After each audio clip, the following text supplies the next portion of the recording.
Hai, Assalamualaikum dan juga salam sejahtera. Anda bersama saya, Hafizi Rosli dalam Awani Pagi. Baik, kita nak bercakap mengenai isu-isu soal rakyat dalam realiti rakyat kali ini. Dan sudah semestinya bila kita bercakap mengenai realiti rakyat, kita ingin memberikan tumpuan khas untuk kita mengangkat suara rakyat ketika PKP, ketika COVID-19 melanda negara kita. Dalam masa yang sama, kita juga ingin menyentuh melalui perniagaan-perniagaan dan juga pengusaha-pengusaha bagaimana mereka boleh mengharungi sangat-sangat sukar, sangat mencabar ketika PKP yang lalu dan juga apakah strategi-strategi mereka untuk meningkatkan kembali dari segi pemasaran mereka dan juga dari segi jualan dan sebagainya. Dan sebenarnya kita bercakap mengenai COVID-19 PKP yang kalau kita tengok pelbagai isu-isu ataupun pelbagai boleh saya katakan sebagai musibah lah kepada perniagaan-perniagaan ni di mana mereka tidak dapat menjadi pendapatan dan sebagainya.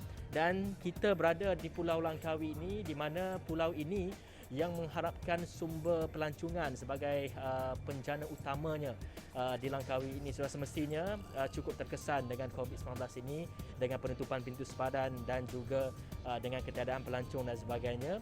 Jadi susulan daripada PKP yang lalu kita dapat saksikan banyak perniagaan gulung tikar dan sebagainya. Namun kita bercakap mengenai melihat ke hadapan. Mereka menjadikan PKP ini sebenarnya sebagai satu idea, cetusan idea untuk mengilhamkan beberapa inovasi dan juga beberapa perubahan supaya ia sejajar dengan apa keadaan situasi semasa ini.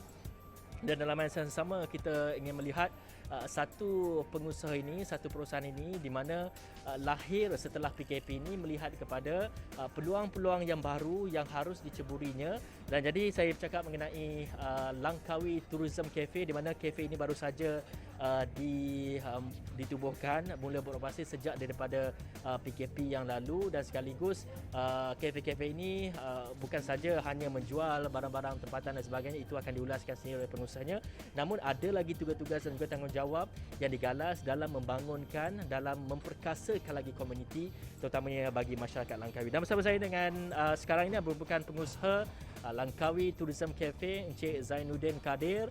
Terima kasih Encik Zainuddin ataupun kita panggil sebagai Cik Din. Cik Din sebelum ni banyak bersama dengan kami di Awani Pagi dan juga di Astro Awani, banyak menyatakan mengenai isu-isu di Pulau Langkawi dan sebagainya.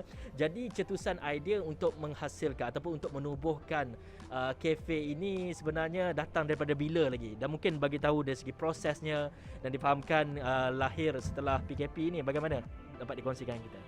Terima kasih Awani, terima kasih kepada penonton-penonton Awani Pagi.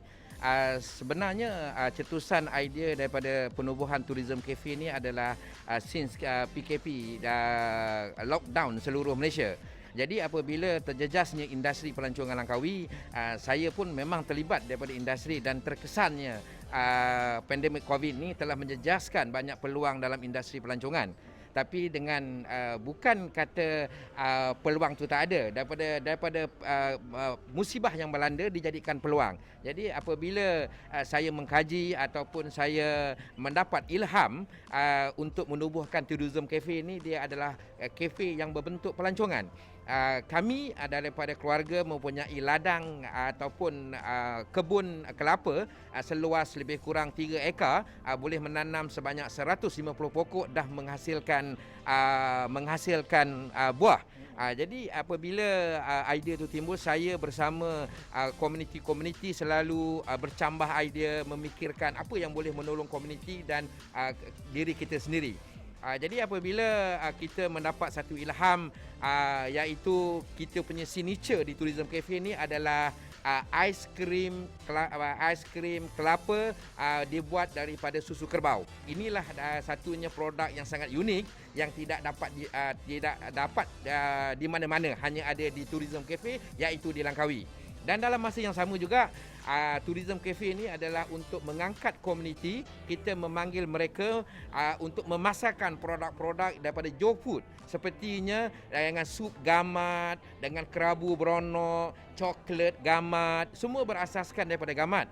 Dan dalam masa yang sama kita juga ada mempromosikan bam, gamat, minyak, gamat. Inilah tempatnya. Kita mempromosikan tourism cafe dengan cara percuma kepada komuniti-komuniti. Ya, kita tidak mengambil upah apa. Inilah tempatnya untuk kita sama-sama falsafah tourism cafe adalah rezeki dikongsi bersama. Jadi kepada penonton-penonton Awani boleh datang ke tourism cafe ataupun like page kita. Kita ada tourism cafe Langkawi. Boleh like page kita. Apa yang kita akan update apa-apa yang terbaru daripada tourism cafe. Dan dalam masa yang sama juga insya-Allah pada besok kita ada tourism cafe akan ada satu MOU dengan fast track iaitu macam Grab Food ataupun macam Hungry Food. Kita adalah compliant syariah yang pertama. Jadi berada di tourism cafe untuk menghantar makanan-makanan. Setengah-setengah ada isu-isu yang mengatakan Grab ataupun dengan izinnya mana-mana penghantar delivery ni ada berkongsi dengan makanan-makanan tidak halal. Jadi apabila kita memperkenalkan compliance syariah yang pertama dengan izinnya bahawa di Langkawi ini tourism cafe adalah pelopor utama. InsyaAllah kita akan jalankan dan dalam masa yang sama kita menyediakan pekerjaan kepada anak-anak muda untuk menghantar makanan ke tempat-tempat seluruh Langkawi. Dan insyaAllah dalam minggu depan juga kita ada satu pelancaran iaitu Three Wonders Package. Three Wonders ni maksud dia kita akan mempromosikan 3 tempat. Siapa yang makan di Tourism Cafe sebanyak RM60 akan dapat percuma masuk ke 3 tempat, Kompleks Craft, Galeri Perdana dan Makan Masuri. Itulah uniknya Tourism Cafe. Jadi anda boleh dapatkan signature secara kampung ataupun ingin makanan-makanan secara tradisional boleh berkunjung ke Tourism Cafe.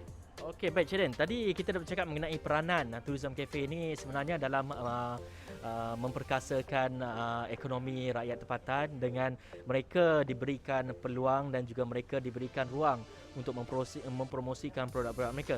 Dan dalam masa yang sama, ada satu lagi peranan yang dimainkan oleh Tourism Cafe ini sebagai one stop center. Sebelum ini kita telah bersembang dengan Cik Den, mungkin dapat perincikan mengenai itu. One Stop Center Tourism Cafe adalah untuk mempromosikan produk-produk pelancongan. Di sini juga kita ada the best number one zip line dekat Langkawi, Skytrack berada di sini. Langkawi Geopark ada dekat sini. Nak pergi Tasik Dayang Bunting ada dekat sini. Jadi dan of course untuk ke 101 Paradise, segala produk pelancongan akan dijadikan one stop center di Tourism Cafe untuk pelancong-pelancong memperolehi maklumat yang tepat, yang terkini, yang padat dan yang of course secara langsungnya adalah untuk mendapat harga yang sangat istimewa.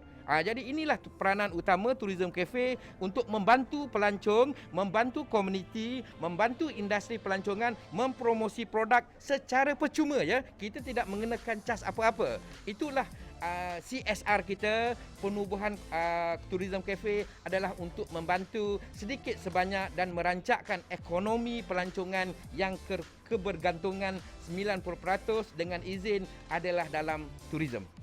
Dan kita nak bercakap mengenai tadi ada dia punya signature dish dan sebagainya, nanti kita akan sentuh juga.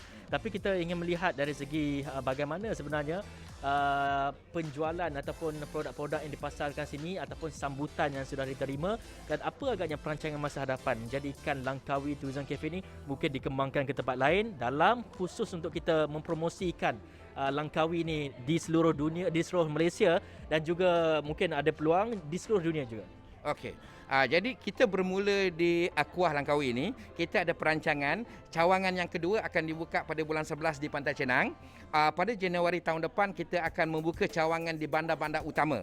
Seperti di Johor Bahru, di Kuala Lumpur, di Pulau Pinang dan di Kota Baru, Pantai Timur. Tujuan di utama adalah untuk mempromosikan Langkawi secara tetap. Kita tak payah tunggu Mata Fair, Mita Fair, apa travel fair, dia pelanggan-pelanggan atau pelancong-pelancong seluruh Malaysia menunggu. Jadi apabila Tourism Cafe ditubuhkan di bandar-bandar utama, jadi informasi yang tepat ataupun diskaun, potongan harga akan dapat di Tourism Cafe. Itulah tujuan Tourism Cafe untuk mempromosi Langkawi secara digital dengan statik yang tetap. Jadi dia tidak menunggu bulan 3, bulan 9. Jadi sambil menikmati signature dish kita iaitu aiskrim susu kerbau yang betul-betul dibuat oleh komuniti Langkawi itu sendiri, dan masa yang sama Langkawi akan ada satu benchmark apabila ke Tourism Cafe One Stop Center, mereka akan mendapat maklumat yang tepat, yang tepat, terkini, dan promosi kita yang akan dapat dulu. Sebab kita memberi percuma kepada industri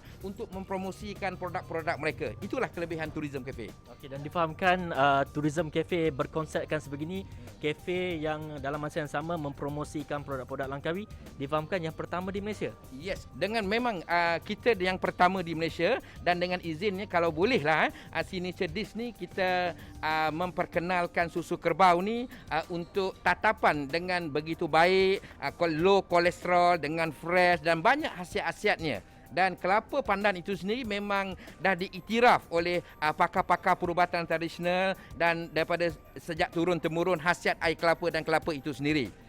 Jadi Tourism Cafe ni memang kita ada satu benchmark, iaitu rezeki dikongsi bersama. Okey, baik. Dan kita dah bercakap mengenai peranan yang dimainkan oleh kafe ini dalam menyumbangkan ataupun dalam memperkasakan industri pelancongan dan juga dalam memperkasakan komuniti-komuniti tempatan. Dan selepas ni kita nak tengok pula bagaimana agaknya penyediaan signature dish yang katanya aiskrim ini dibuat daripada susu kerbau dan juga menggunakan kelapa pandan yang fresh, yang baru saja dipetik pagi. Mungkin dalam masa 20 ke 30 minit anda boleh membelahnya dan juga dapat minum airnya.